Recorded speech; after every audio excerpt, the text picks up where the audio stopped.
Something extraordinary, perhaps even terrifying, has just resurfaced from the shadows of forgotten history. A discovery so intimate and raw that it may change the way you view the final hours of Jesus forever. This is not a forgotten verse or a lost relic. It's a witness account. A testimony from someone who stood silently in the margins of one of the most pivotal moments in human history, Claudia Procula, the wife of Pontius Pilate. Her vision, her voice, and her plea were nearly erased from the official story. But now, what she saw and felt about Jesus may be the missing piece to a much deeper truth. Claudia's presence in the Gospels is fleeting, almost invisible. Yet behind that silence lies a woman who witnessed the inner workings of Roman power, who stood at the side of the man responsible for deciding Jesus' fate. She was not a bystander. She was a silent observer, acutely aware of the political tensions surging through Jerusalem, and, perhaps more importantly, emotionally shaken by the spiritual storm that swirled around one man from Nazareth. Unlike the elite Romans who scoffed at the peasant preacher from Galilee, Claudia couldn't dismiss the growing whispers about his miracles, his wisdom, or his profound effect on the crowds. She listened, quietly, intensely, as reports of Jesus' acts reached the governor's household. But while others scoffed, Claudia's heart stirred. What she felt wasn't curiosity. It was something closer to disruption, a sense of trembling recognition that the teachings of this so-called Messiah touched a truth she couldn't explain. Living in the shadow of Roman authority, Claudia was torn between two worlds. On one side, the cultural superiority and rigid rationalism of the empire. On the other, a rising wave of something she could only describe as sacred, a truth that couldn't be crushed by swords or decrees. The more she heard of Jesus, the more she sensed that he was not just another rebel disturbing the peace. He was different. His presence, even unseen, unsettled her in a way that no politics or policy ever had. And then came the night that changed everything. What began as sleep turned into a vision so vivid, so powerful, that Claudia awoke trembling. In her dream, Jesus appeared cloaked not in fear or defeat, but in light, a soft, radiant force surrounded by a haunting calm. His eyes didn't beg. They didn't accuse. They simply knew. They held within them the weight of what was coming, and the grace to endure it. The dream left her breathless, drenched in sweat, and with an unmistakable conviction, if Pilate condemned this man, something tragic, something cosmic, would be set into motion. This wasn't mere superstition. Claudia wasn't known for flights of emotion. But this was different. She felt the anguish of a truth too big for words. And so, defying all convention, she did the unthinkable. She confronted her husband. Pale and shaken but resolved, Claudia stood before Pilate and pleaded with him. She described the dream in vivid detail. She didn't speak as a Roman noblewoman protecting her position. She spoke as a woman gripped by divine urgency. She warned him, this is not just a political prisoner. This is a spiritual reckoning. Do not have any part in the death of this man. But Pilate, ever the politician, dismissed her plea. To him, her words were an unsettling coincidence, perhaps troubling, but irrelevant in the face of mob pressure and political expediency. He was a governor, not a mystic. He had no space for dreams, only decisions. But Claudia knew what was coming. She saw the turning of fate. And in that moment, she felt the helplessness of someone who had seen the future and could not stop it. She had tried to change the course of history, to speak truth to power, but her voice was drowned out by fear and pragmatism. What followed is history, the trial, the sentence, the cross. But what remains hidden is how close history came to changing, because of a dream, because of a woman who dared to believe in something greater than Rome. Claudia's story is not just a footnote in a larger narrative. It is a reflection of the inner war we all face, the conflict between what we are taught to obey and what our soul screams is right. Her tale reminds us that spiritual truth often arrives not in loud proclamations, but in quiet warnings, in trembling voices, and in the hearts of those who dare to feel. And now, we are the ones facing a decision. Are we willing to explore the truths that were hidden for centuries? Are we ready to question the version of events that has been passed down to us? Are we brave enough to wonder, What if Jesus was more than a savior? What if he was a spiritual teacher whose wisdom was suppressed because it gave power to the people, not to institutions? If you've read this far, then something in you is already awakening. So I ask you, what if the greatest secret in history isn't just that Jesus died for our sins, but that he lived to show us the divine within ourselves? If that's true, then we all carry the key to the kingdom. We just need to remember. And if you're ready to dive deeper, if you're ready to explore the secret teachings, the suppressed knowledge, and the spiritual truths buried beneath centuries of doctrine, then don't stop here. Click on the next video appearing on your screen, The Hidden Code of Sin, the lost teaching of Jesus that could change the world. The awakening has begun. Are you ready to see with new eyes? There are moments in history where silence screams louder than words, and where a single voice, ignored, echoes through the centuries. The final hours before Jesus' crucifixion were not only a turning point for the world, but a moment of intense personal tragedy for one woman whose story remains hidden in the shadows, Claudia Procula, the wife of Pontius Pilate. She wasn't a priest, prophet, or public figure. She didn't speak from a pulpit or write epistles. But in one of the most pivotal decisions in history, she stood as the last quiet voice of conscience before Rome sealed the fate of an innocent man. And her cry was silenced. Claudia had seen the growing storm before anyone else did. She wasn't just reacting to politics or rumors, she had felt something spiritual, something beyond herself. In a dream that shook her to her core, she saw Jesus wrapped in a light too bright to be human, yet surrounded by an unshakable sorrow. She didn't wake with philosophical musings, she woke drenched in sweat, her heart pounding, her spirit consumed with urgency. She knew, with every fiber of her being, that condemning this man would not only bring death to him, but a darkness that would haunt everyone involved. And so she begged. Not with protocol or Roman etiquette, but with trembling hands and pleading words. She told Pilate that this was not a matter of politics or religious strategy. This was spiritual warfare. Something far greater than the Roman Empire was unfolding before them. But Pilate was a man under siege, trapped between political pressures and a volatile crowd ready to riot. To him, Claudia's visions were dismissed as irrational, emotional, and dangerously inconvenient. He was not moved by dreams, only by duty. His gaze, cold and unwavering, made it clear there would be no space for compassion in the mechanics of imperial power. Claudia, sensing the inevitability of tragedy, tried one last time. She asked not for mercy but for pause.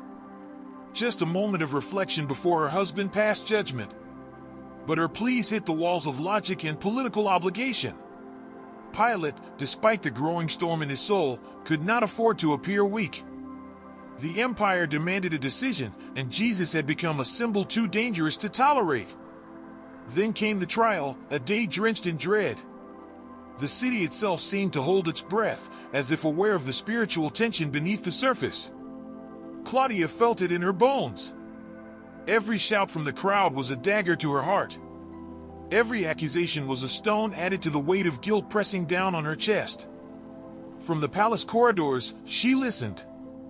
Her ears caught fragments of arguments, talk of miracles, of blasphemy, of rebellion.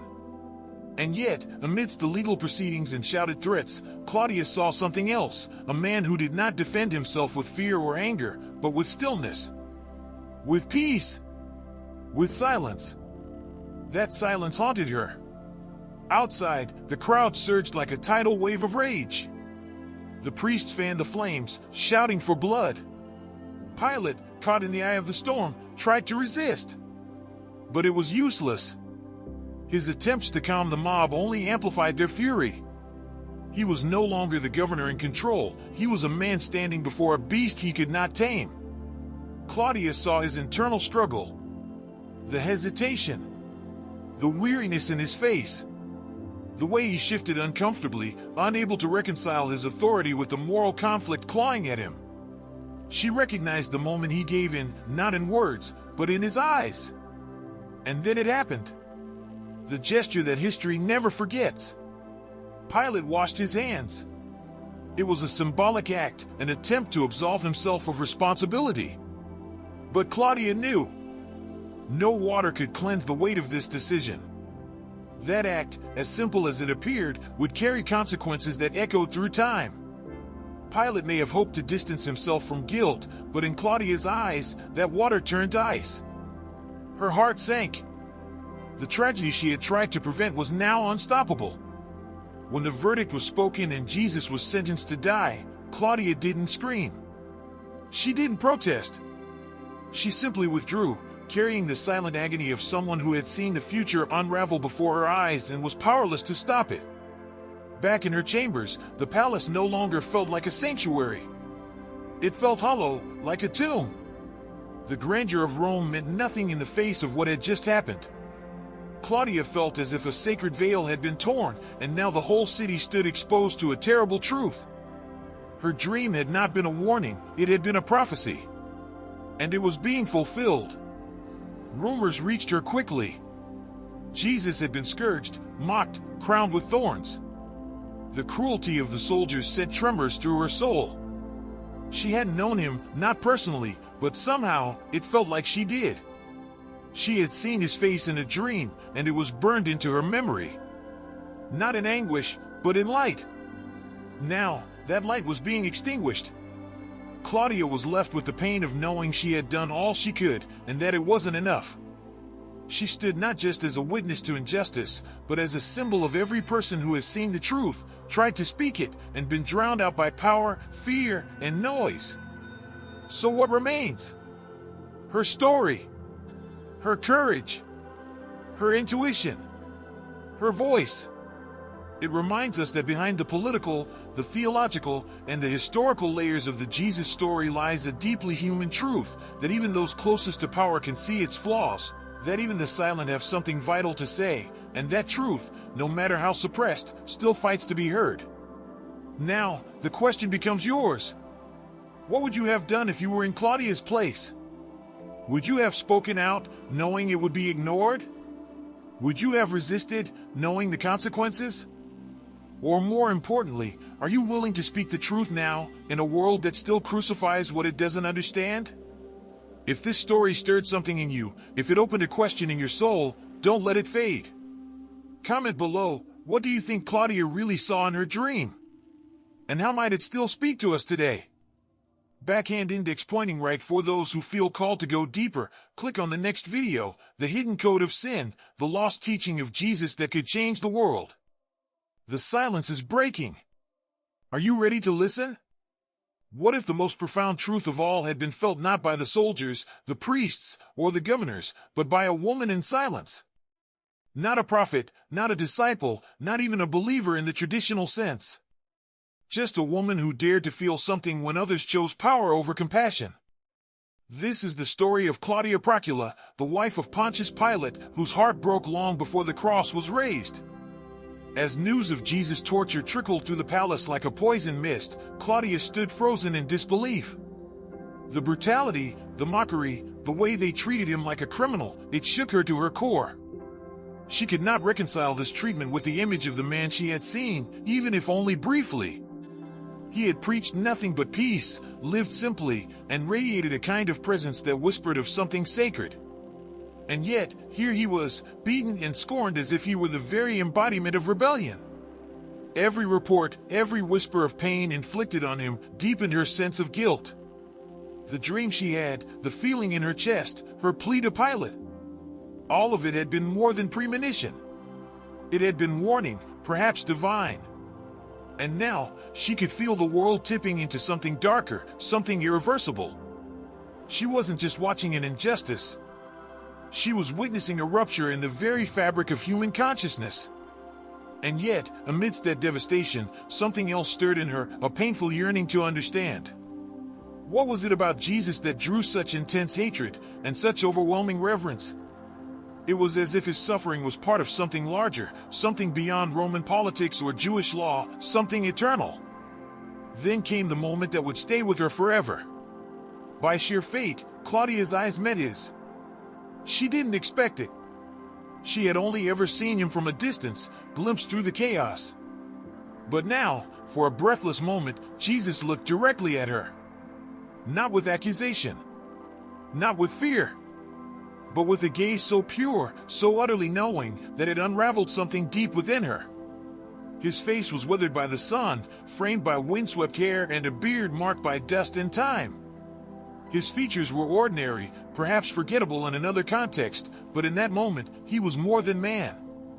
His eyes were bottomless pools of compassion and strength, as though they had seen the entire span of time and forgiven it all. He didn't speak. He didn't need to. Claudia felt exposed, seen in ways she had never imagined. And yet, she felt no shame. Just peace. A peace so intense it unsettled her. It was not human peace, it was the kind that silences storms. Even though she had long avoided the political entanglements of her husband's role, Claudia suddenly felt as if she had been thrust into the center of a cosmic drama. Her soul knew, without understanding how, that this man was not just another martyr. He was a bearer of something far older, far deeper than any empire or law. That brief encounter altered her forever. No decree, no speech, no command from Caesar could ever erase what she felt in those seconds. It was as though Jesus had branded her soul, not with pain, but with clarity. When word came that he was being led to Golgotha, forced to carry his own cross through the Via Dolorosa, Claudia collapsed inside herself. She could not follow, yet she could not turn away. With every step he took, every lash of the whip, it was as if a thread inside her snapped. She could feel the agony without seeing it. Her heart beat in rhythm with his suffering. It was unbearable, and yet she bore it. She retreated to a quiet corner of the palace. The once majestic halls now felt like a cage. Everything once grand seemed hollow, drained of meaning. She tried to pray, but no words came. Only tears. Only silence. And then it happened. The news reached her like a death knell. He was on the cross. In that moment, Claudia felt as if the sky had darkened, even if the sun still shone. A great stillness fell upon her, a silence so loud it drowned everything else. The man who had gazed into her soul was now nailed to wood, surrounded by laughter, by jeers, by indifference. She wept, not only for him, but for humanity. Because in Jesus' death, she saw the crucifixion of innocence, of love, of the sacred itself. It was more than the execution of a man. It was the execution of hope. And somewhere deep inside, she knew this would haunt the world for generations. But even in her grief, Claudia remembered his face, not twisted in pain, but calm. He had accepted his fate with a kind of divine serenity. That image, burned into her memory, became her burden and her salvation. She could not forget it. She did not want to. Later, as she reflected on who he truly was, her mind returned again and again to his physical presence. He didn't look like the gods carved in Roman marble. He looked like the people, sun-darkened skin, unadorned hair, the scent of dust and work clinging to him. And yet, something about him made him stand apart, not in appearance, but in energy. His simplicity was his power. His eyes, dark and deep, were the kind that unsettled the soul with how much they revealed. Claudia once thought she understood men, governors, soldiers, senators. But none of them had ever looked at her like Jesus had. In his gaze, there was no dominance, no desire, no politics. Only truth. Only light. Even his silence during the trial was a kind of thunder. When the crowd roared, when the priests shouted accusations, Jesus remained still, like the eye of a storm. Claudia sensed it, and so did Pilate. Her husband, for all his cold resolve, was disturbed. She could see it. He was not condemning a man, he was confronting a mystery he couldn't comprehend. And he knew it. And yet, he gave the order. Claudia would carry that weight forever. So now, centuries later, her story whispers to us from the shadows. Not in the official accounts, not in stone or scripture, but in the space between the lines. She saw something we often forget. That the divine doesn't always arrive with thunder. Sometimes, it stands silently in chains, with eyes full of love, waiting to be recognized. So ask yourself, if you had looked into the eyes of Jesus, would you have seen what Claudia saw? Would you have spoken up? Or stayed silent? Her voice may have been ignored in her time, but today, you can choose to hear it. Backhand index pointing right if you felt something reading this, leave a comment below. What do you think Claudia truly experienced? What was it she saw in him that the world refused to see? And if you're ready to understand Jesus beyond doctrine, beyond fear, click the next video, The Hidden Code of Sin, the lost teaching of Jesus that could change the world. Because maybe, just maybe, that sacred truth Claudia glimpsed is calling to you too. The story isn't over. It's only just beginning. What if everything you thought you knew about justice, power, and faith unraveled in a single moment, a moment not of thunder or divine voice from the heavens, but of silence, of a gaze? Claudia Procula, wife of Pontius Pilate, never sought to become part of history. She lived in the shadow of Roman authority, shielded from the raw chaos of the streets, from the cries of the people, from the burdens of decisions made behind cold palace walls. But fate does not ask for permission. And when Jesus of Nazareth stood before her husband, beaten, accused, but radiating a stillness unlike anything Claudia had ever seen, the veil between her reality and something eternal was torn. In that fragile, unspeakable moment, Claudia's life changed forever. She saw it in her husband's eyes first, the hesitation. Pilate, the man who ruled with an iron fist, was unraveling. Every word he uttered to the crowd wasn't just a statement, but a plea for clarity, for an escape, for something to save him from the verdict he didn't want to make. Claudia, watching from afar, felt the weight of every syllable fall like a stone in her chest. She saw how deeply Jesus' presence affected her husband, how it disturbed the logic of empire, how it unsettled the framework of power. But Jesus, he didn't resist. He didn't shout, argue, or beg. He simply stood. With serenity. With the calmness of someone who had already seen the end and made peace with it. He didn't need to speak because his silence screamed truth. And then came the crowd's cry, "Crucify him!" Claudia felt the pain like a blade through her soul. This was not justice. This was not law. This was fear wrapped in fury, control cloaked in righteousness. As Pilate washed his hands, pretending neutrality, Claudia knew that history would not absolve them. They were not just participants, they were witnesses to the crucifixion of innocence. When the news came that Jesus had carried his own cross through the dust and heat to Golgotha, something within Claudia broke. Every detail clawed at her thoughts, the wood against torn flesh, the weight on weakened shoulders, the sound of each step echoing in her heart like the ticking of a doomsday clock. She couldn't bear to watch, yet she couldn't look away. Her imagination painted every moment more vividly than her eyes ever could. And when she heard that he had been nailed to the cross and lifted up before the crowd like a spectacle of pain, she collapsed inside. That gentle, unshakable man who once looked at her with eyes full of knowing, now hung like a criminal. She tried to pray, but her words felt hollow. Her gods, those of Rome, of thunder and conquest, were silent. And for the first time, Claudia understood what spiritual helplessness meant. Then something even more shocking began to unfold. Days later, rumors swept through the streets. Whispers turned into claims. Claims turned into testimony. Jesus had risen. At first, she rejected it. A miracle? Impossible. Dead men don't rise. But the accounts came not only from his disciples but from Roman soldiers, men trained to fear nothing and tell the truth without question. The tomb, sealed and guarded, was now empty. And those who had once fled in fear now walked the streets proclaiming that Jesus had returned. Claudia was stunned. Was this madness? Or had her dream been a prophecy? The dream, yes. The light. The sorrow. The feeling of something sacred about to be torn from the world. She had dismissed it as a strange vision. Now, it echoed with the clarity of destiny. Could it be that this man, so scorned, so crushed, was not just a prophet, but something greater? The implications terrified her. Because if Jesus had truly overcome death, then everything he said was true.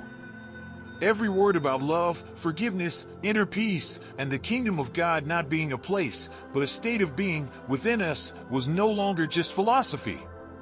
It was reality. Claudia felt her old beliefs collapsing like dust. The grandeur of Rome, the authority of her gods, the structure she had clung to for meaning, all of it faded before the presence of this resurrected truth. She didn't convert by decree. She transformed in spirit. Quietly, profoundly, irrevocably. The resurrection wasn't just a historical event to her. It was a personal awakening, a tearing of the veil, a revealing of truth too powerful to be unlearned. From that moment on, Claudia carried the weight and light of what she had witnessed. Not just the death of a man, but the birth of a revolution in spirit. She had seen love crucified. And then, she had seen love rise again. And now you, yes, you, stand before that same truth. Ask yourself, what would you have done if you had seen him? Would you have believed? Or stayed silent in the face of fear? Because here's the secret Claudia left us. The miracle wasn't just that Jesus rose from the dead. It's that he never left. He continues to awaken souls. He continues to speak in silence. And his gaze, yes, that gaze, is still looking for those with eyes to see. If this story stirred something in you, leave a comment below. What do you believe Claudia truly saw in that man from Nazareth? And if you're ready to discover more untold truths, lost teachings, and hidden wisdom buried under centuries of silence, click the video now appearing on your screen. The hidden code of sin, the lost teaching of Jesus that could change the world. This isn't just history. This is your moment. Are you ready to awaken?